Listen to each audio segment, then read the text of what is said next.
A silver-haired woman stood quietly behind a stall at the edge of the Forsyth farmers' market. Her fingers, dark and wrinkled, arranged small pouches of herbs on the wooden table. Whenever someone walked past, she offered a soft smile. Some paused to buy her teas. Others simply nodded and said, asterisk, "Morning, Esther." Asterisk. She nodded back, voice gentle. "It's good for the nerves," she'd say, pressing a paper-wrapped bundle into their hand. No one asked about her past. No one guessed what lived behind her eyes. Beneath her stall, inside her neat Savannah home, was a room she never spoke of. A room with a narrow bed, a locked drawer, and silence thicker than dust. The walls inside that room knew everything. They had watched. They had listened. For 10 years, they had kept the ugliest secret a mother could carry. Esther Collins sat on the edge of that same bed one quiet evening, her thin frame resting heavily on the edge. Her left arm hung limp by her side. She shifted her feet into soft slippers and stared at the floor. Clock ticked on the wall. Outside, children laughed as they passed on bicycles. Inside, the stillness pressed in like a second skin. The boy she had once rocked in her arms walked past her room. He glanced in through the open door. "You need anything, Mama?" His voice was warm. His eyes cold. She shook her head. "Okay," he said and walked off humming. Her fingers trembled. Years earlier, those same hands had held a baby against her chest in a hospital room. She had kissed his forehead, whispered dreams into his ear. She named him Justin. She was only 19. The man who made that baby had vanished the moment she told him. He had slipped out of her life with a few promises and a closed door. But Esther didn't cry long. She got up. She found work. She gave Justin everything. Her days began before sunrise. She'd boil water for porridge, pack his lunch, press his clothes. By 6 a.m., she was on the first bus, weaving through the city's gray roads until she reached the factory. Inside the factory, the air always smelled like dust and dye. Machines roared. Women bent over sewing tables, fingers flying. Esther joined them, stitching from dawn to dusk. Her fingers cracked. Her back ached. Her eyes stung. But each stitch meant food on the table. Shoes for Justin. Rent for their little house.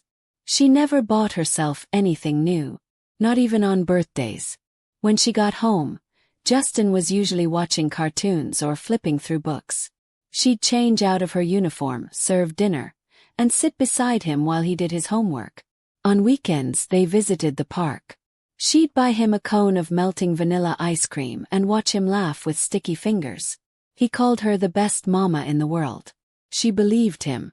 When he turned 18, something shifted. Subtle at first. She felt his eyes lingering too long. Once, while she folded laundry in her bedroom, he stood by the door watching her. She pulled her robe tighter and asked if he needed something. He blinked and said, "Just checking on you." Later, while she peeled potatoes, he walked up behind her and pressed his hands on her shoulders. "Let me rub for you," he said. She didn't protest. Her body ached. But as his fingers slid too far down, she pulled away. "That's enough," she muttered. He chuckled. "You're too uptight, Mama." She laughed weakly, but the knot in her chest tightened. Soon he stopped knocking. He came into her room without warning.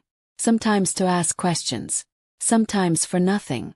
One day, she came out of the shower wrapped in a towel and found him leaning on her bed, staring. She turned quickly, heart racing. Changed locks. She wore long clothes around the house. She avoided hugging him.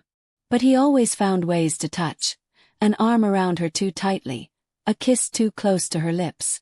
When she asked him to stop, he made her feel crazy. "You ain't right in the head," he'd whisper. "You need rest." And she began to believe it. Maybe she was tired. Maybe grief, age, loneliness had made her suspicious. Then came the night he knocked, reeking of alcohol, eyes red and glossy. "Mama, I had a nightmare," he said, stepping inside. "Can I sleep here, just tonight?" She hesitated, then nodded. In the dark, she turned her back to him and closed her eyes. Minutes passed. His breathing softened. Then she felt it. His hand sliding under the blanket. Fingers curling around her waist. She flinched. "Justin," she gasped.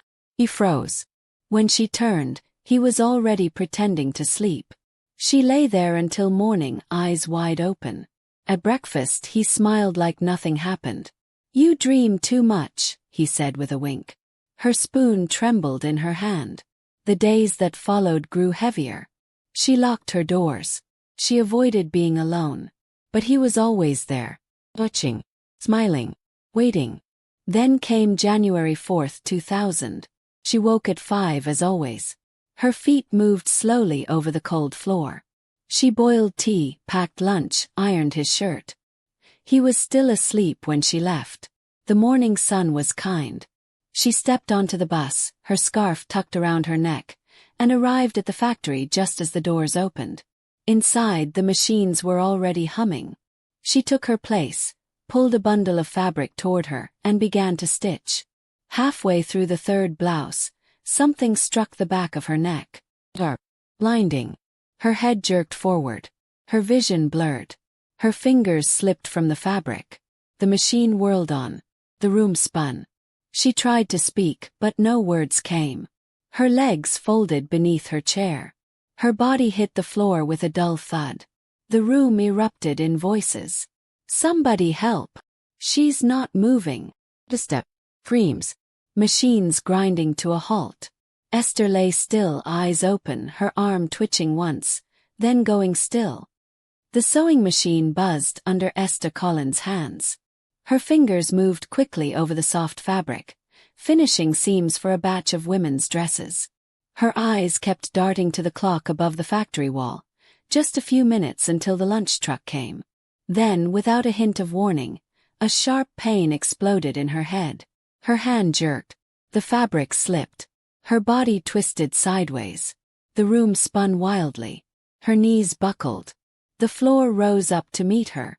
Machines beeped. Pale lights flickered above her. Tubes ran from her arms. Her mouth tasted metal. Esther lay in a hospital bed, unable to turn her head. The doctor's voice floated above her like wind through glass. Words like stroke and bleeding in the brain drifted around her ears. His face looked sorry. "Too young. To come." She tried to move her fingers. Only her right hand twitched. Her left side felt like cold stone. Back home, the bathroom tiles chilled her bare legs. Her arms hung useless. A towel slipped from her shoulder as water poured slowly from a jug. Her son, Justin, knelt beside the tub, supporting her back with one arm and pouring water with the other. His hands moved carefully. He wiped her skin with a cloth, dabbing under her arms, her feet and back. He helped her dress afterward, lifting her arms gently through a nightgown. The next day he was there again, feeding her soft plantain with a spoon, holding a straw to her lips, smiling, saying, "Don't worry, Mom. I've got you." Esther's eyes filled with tears. She blinked them back. The doorbell rang one afternoon. A woman entered, middle-aged, kind smile, firm hands. Rebecca, caregiver, 3 visits a week. She washed Esther quickly, efficiently, speaking softly as she worked. But Justin's face tightened each time she came. He stood too close. He asked too many questions. "Did she hurt you? Is the water too hot?" Soon he whispered that Rebecca was careless, that she pinched too hard, that she made Esther flinch. A week later, Rebecca never returned.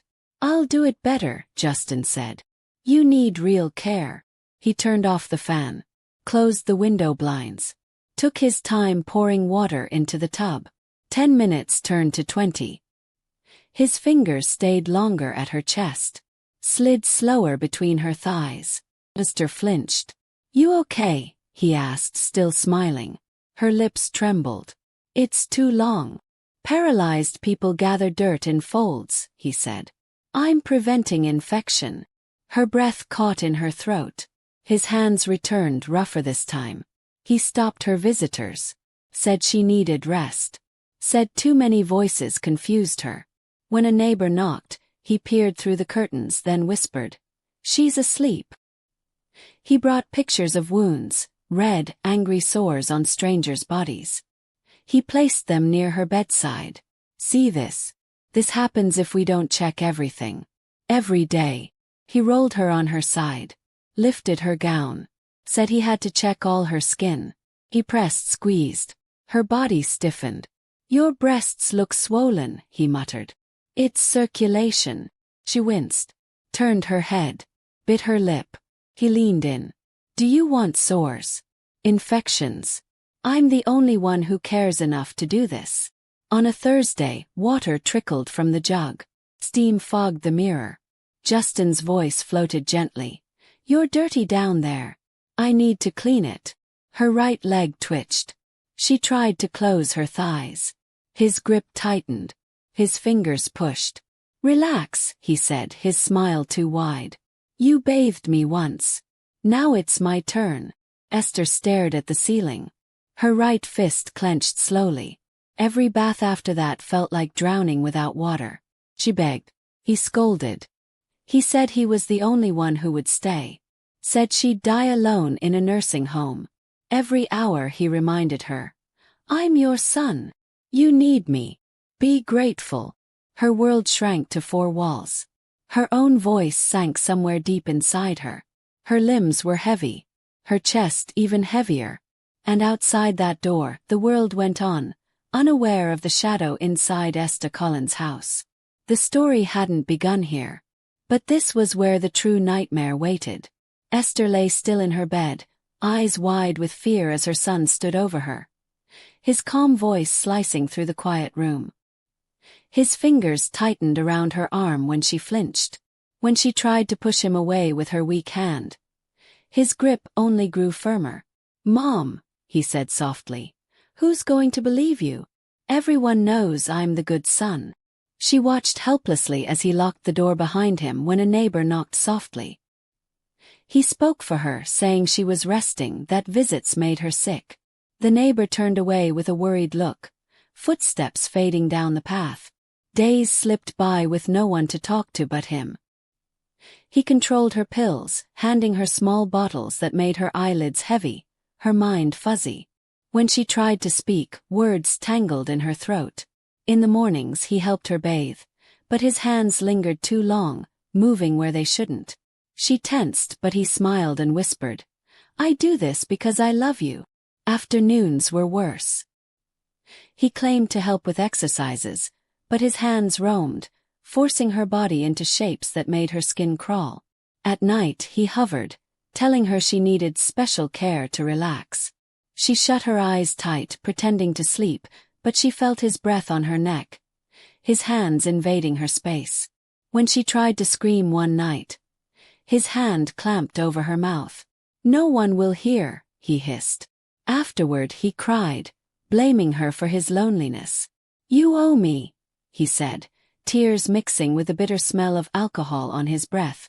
She lay frozen, unable to move, wishing for morning to come, but dreading it too. His words tangled with his actions, twisting love into something dark. He told her they were more than mother and son, that their bond was destiny.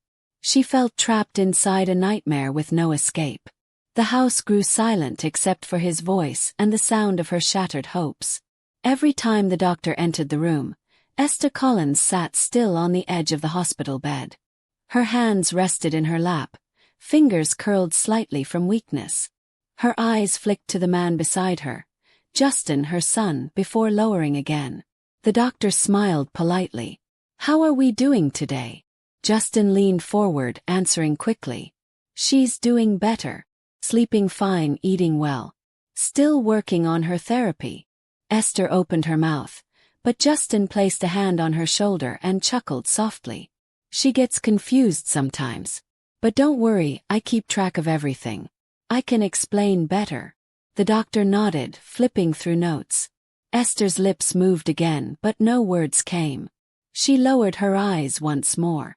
For years the pattern never changed.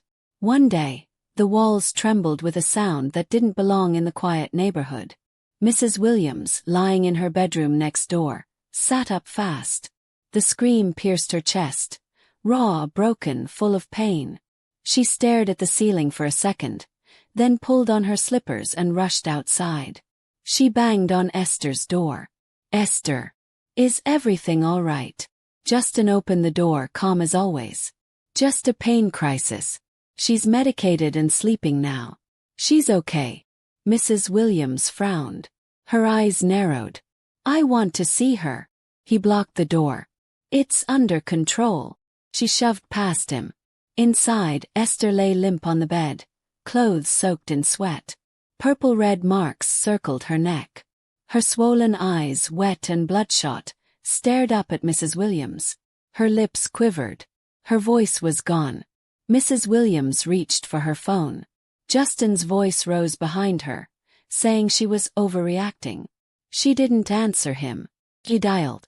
As they waited, she sat beside the bed and gently took Esther's hand. Esther squeezed once, weak but desperate. Her lips moved slowly, but no sound came. Her eyes did the pleading. The ambulance arrived. Justin stepped back, forced to watch as paramedics rolled his mother out. His face stayed smooth, unreadable. At the hospital, the doctor glanced from his clipboard to Esther. Her hands trembled. Her shoulders curled forward. She kept flinching at the sound of doors closing. He tilted his head. "Has something been going on at home?" Justin stepped closer. "It's her condition. She panics sometimes." The doctor paused. "I need to run a private test." "Hospital protocol." Justin stared at him. His jaw tightened. "She doesn't like being alone." "Just a moment," the doctor insisted. Justin walked out slowly, reluctantly. The door clicked shut. The doctor pulled his chair close. Esther didn't look at him. He leaned in gently. "Is someone hurting you?" She blinked. "Just nod if yes." Her chin dropped once, slowly. He swallowed. "Is it someone in your family?" Again her head moved. "Is it your son?" Tears slid down the side of her face. She nodded once more. The doctor stood up fast. Within minutes, the hospital social worker entered. Then the psychologist. They knelt beside the bed. Esther struggled to speak, her voice thick and broken. Her body shook as she described what she could. The words were few. The pain filled the room. They listened. Every eye in the room burned. Later, when Justin returned, the staff confronted him. His face stayed calm. He smiled a little. "She's confused. Her mind has never been the same." He folded his arms, voice steady. The doctor met his gaze. "We'll confirm everything. With tests." He still smiled, but this time only with his mouth. The results didn't lie. The bruises, the old scars, the injuries no one had asked about before. The forensic doctor shook his head and set the file down with quiet fury. When the police arrived, Justin still didn't lose control. Even as the cuffs clicked around his wrists, he kept shouting, "She's lying. She's sick in the head." But no one listened anymore. Esther watched from the hospital bed as the officers led him away. Her eyes didn't blink. Her hands stayed still in her lap. Her lips moved again, nothing came out. 2 weeks passed. The nurses checked her in shifts. No visitors came. No family stepped forward. She stared at the ceiling most nights. Then one morning, footsteps echoed softly outside her room. Knock. A woman stepped in. "Esther." She turned her head. The woman stepped closer. Her eyes were soft. Her hands folded nervously in front of her. "It's me. Your cousin. From your father's side. I heard what happened." She moved to the edge of the bed and sat. "I don't want you to be alone." Esther blinked. A tear slipped down her cheek. Kate reached out, brushing hair away from Esther's forehead. A week later, they arrived in a quiet part of Savannah. Kate's home stood among tall trees, with white curtains blowing gently in the windows. She led Esther into a small room with a low bed, soft rugs, and handles near the walls. A new wheelchair waited near the door. That night, Esther sat wrapped in a blanket by the window. When Kate touched her shoulder, she flinched. Kate pulled her hand back. Sorry. I should have asked first. The next day, they visited the therapy center. Inside, a woman with short curly hair and a firm voice stepped out. You must be Esther, said Monica, the therapist. She helped Esther settle on the therapy bench. No exercises today. Just breathing. Each breath took effort. Her chest rose in small jerks. Her fingers curled into fists. Monica nodded with approval. You're doing great. Each week the sessions grew longer. Monica taught her how to stretch her arms, how to relax her neck, how to move without fear. She always looked Esther in the eye when speaking. She never rushed. One afternoon, Monica placed a colored block on the table. Reach for it, Esther. Esther stared at it. Try. Her left hand twitched. Then her fingers moved, slow, unsure, but they moved. Monica gasped. Yes. Yes. Tears slid down Esther's cheeks. She covered her mouth with her good hand. Monica crouched beside her, grinning, crying too. That's your body waking up again. They celebrated that moment. From then on, therapy grew tougher. Kate arranged weekly visits with Dr. Emma, the trauma psychologist. Esther sat with her, silent at first. Over time, she began to whisper. Not everything.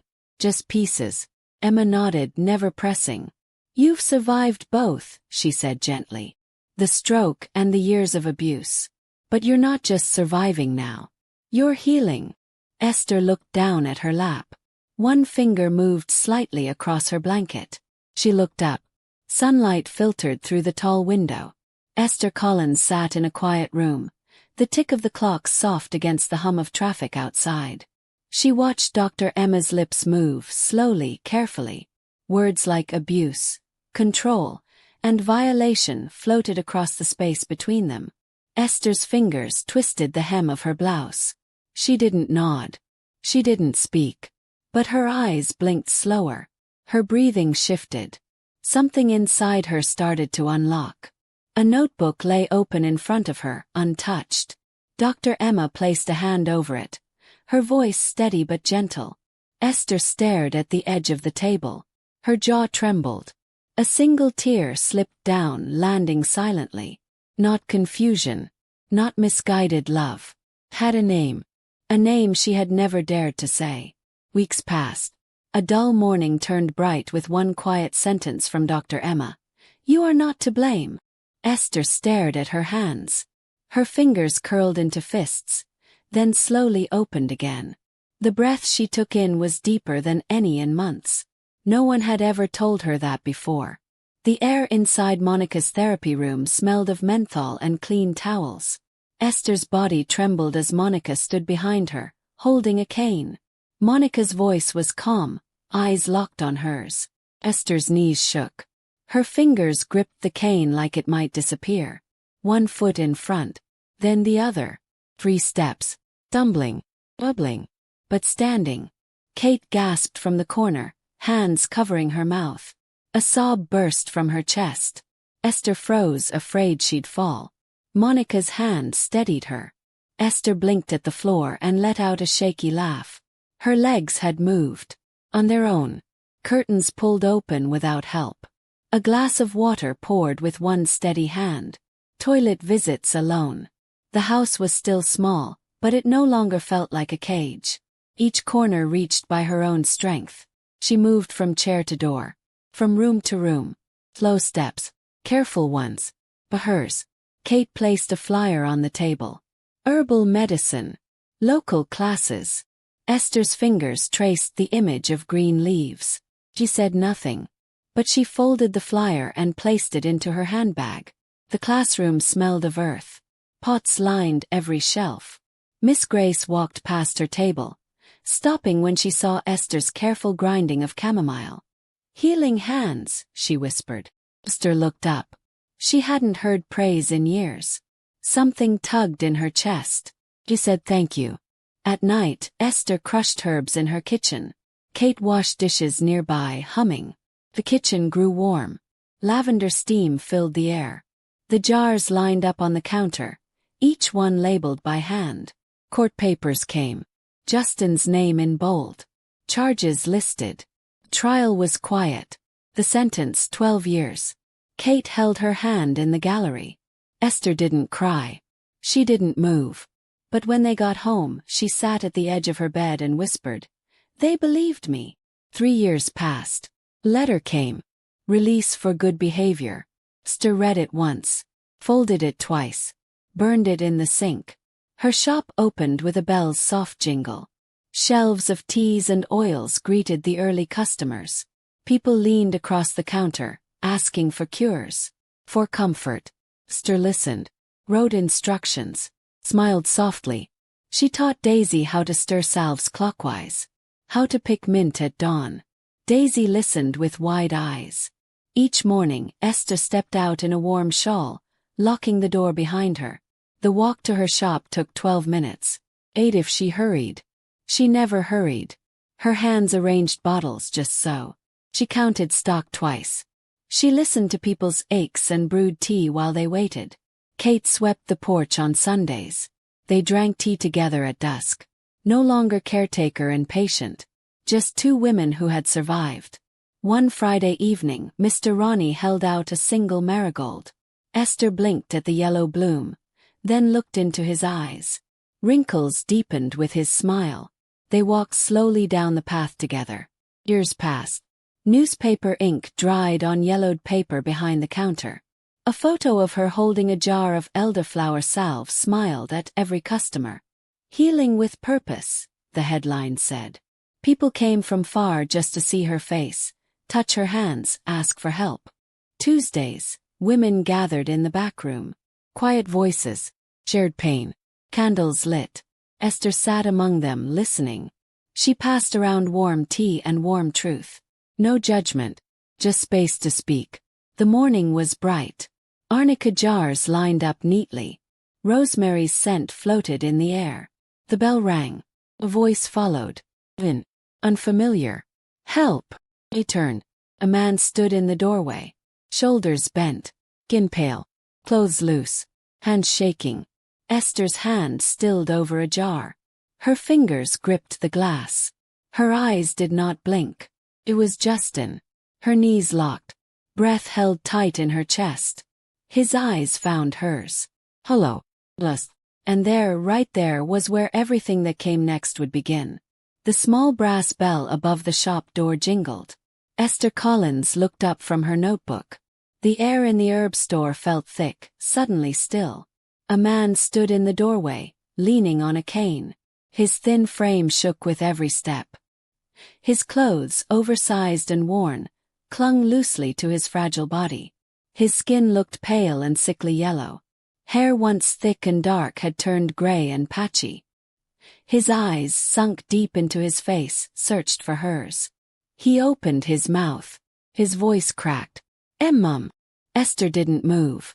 Her hands stayed resting on the counter. "I'm sick," he went on. "The doctor said I have multiple sclerosis. If I don't get special care, I'll end up paralyzed. Please, don't leave me like this." He shuffled closer, dragging one foot slightly behind the other.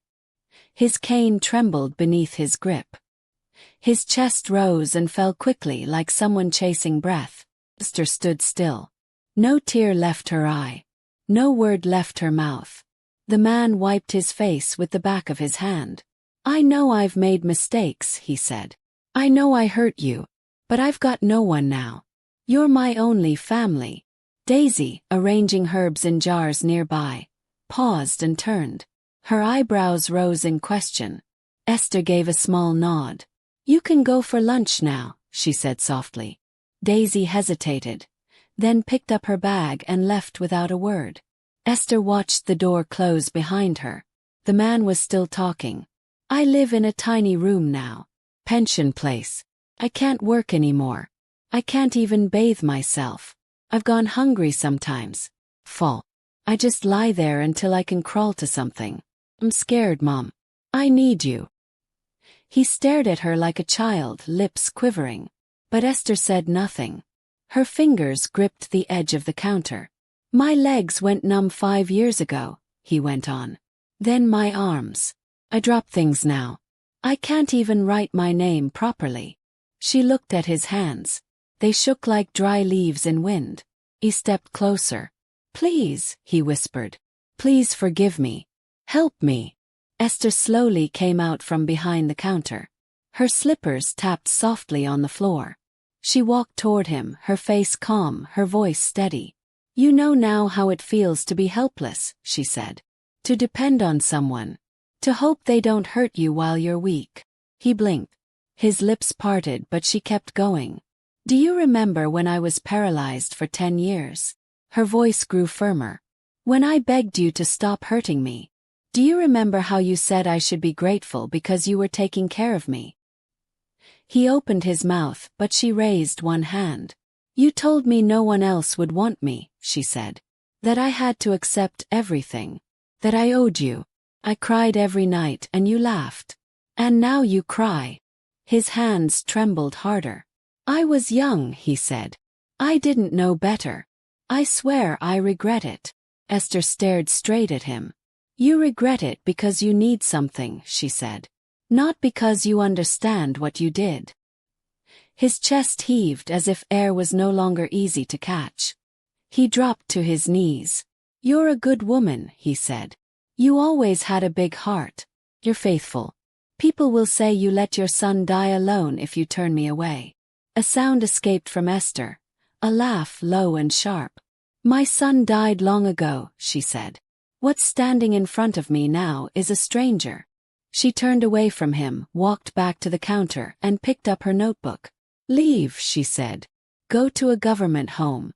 Let strangers care for you like you were once a stranger to me. The man covered his face with both hands. Loud sobs filled the room. His cane wobbled as he turned and stumbled out the door. Esther followed him only with her eyes. She moved slowly to the entrance, turned the sign on the door to closed, and locked it. Behind the counter again, she sat down and stared at her notebook. Her chest rose, then fell. Her shoulders dropped. A long breath left her. Then finally tears spilled. Quiet, full, not of sadness but release. She didn't wipe them. She had looked into the eyes of the man who broke her and said the one word he never thought he'd hear. No. Weeks passed. One afternoon, a social worker visited the shop to buy herbs and mentioned a man in a government facility. Sick, weak, alone. No visitors. Waiting hours for help. Living in a crowded room with poor food. Depending on strangers to wipe his body. Esther listened, said nothing, and handed the woman her tea mix. Now, at 72, she opened the shop each morning with her own hands. She stood strong behind the counter.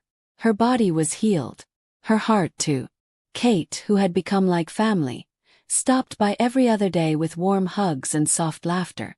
Tony, her partner, met her after work. He held her hand like it mattered. On Saturdays, the women arrived, those from her support group. They came in silence, but they left taller. She shared her story and they shared theirs. Together, they stitched dignity back into broken places. Esther didn't speak much of the past, but her eyes told it. And when she looked in the mirror now, she didn't see the woman he had once crushed. She saw a survivor. She saw a woman who had started over, even when it seemed too late. And now, every night before sleep, Esther whispered a single truth to herself, one she had